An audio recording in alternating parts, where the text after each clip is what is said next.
بسم الله الرحمن الرحيم. أشهد أن لا إله إلا الله وحده لا شريك له، وأشهد أنك رسوله وأنك محمد بن عبد الله، وأشهد أنك قد بلغت رسالات ربك ونصحت لأمتك وجاهدت في سبيل الله بالحكمة والموعظة الحسنة، وأديت الذي عليك من الحق، وأنك قد رؤفت بالمؤمنين وغلظت على الكافرين، وعبدت الله مخلصا حتى أتاك اليقين، فبلغ الله بك أشرف محل المكرمين.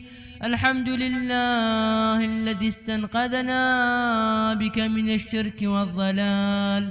اللهم صل على محمد وآله، واجعل صلواتك وصلوات ملائكتك وأنبيائك والمرسلين وعبادك الصالحين وأهل السماوات والأرضين ومن سبح لك يا رب العالمين من الأولين والآخرين، على محمد عبدك ورسولك ونبيك وأمينك ونجيبك وحبيبك وصفيك وصفوتك وخاصتك وخالصتك وخيرتك من خلقك، واعطه الفضل والفضيلة والوسيلة والدرجة الرفيعة، وبعثه مقاما محمودا يغبطه به الأولون والآخرون. اللهم إنك قلت ولو أنهم إذ ظلموا أنفسهم جاءوك فاستغفروا الله واستغفر لهم الرسول لوجدوا الله توابا رحيما. إلهي فقد أتيت نبيك مستغفرا تائبا من ذنوبي، فصلي على محمد وآله واغفرها لي. يا سيدنا أتوجه بك وبأهل بيتك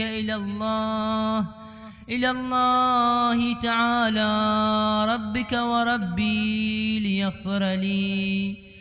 إنا لله وإنا إليه راجعون.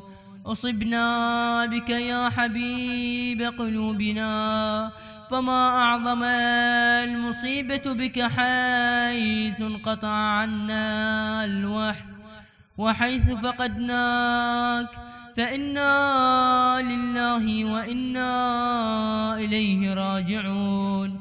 يا سيدنا يا رسول الله، صلوات الله عليك وعلى آل بيتك الطيبين الطاهرين. هذا يوم السبت وهو يومك، وأنا فيه ضيفك وجارك، فاضفني وأجرني، فإنك كريم تحب الضيافة ومأمور بالإجارة، فاضفني وأحسن ضيافتي، وأجرنا وأحسن إجارتنا بمنزلة الله عندك وعند آل بيتك، وبمنزلتهم عنده، وبما استودعكم من علمه، فإنه أكرم الأكرمين.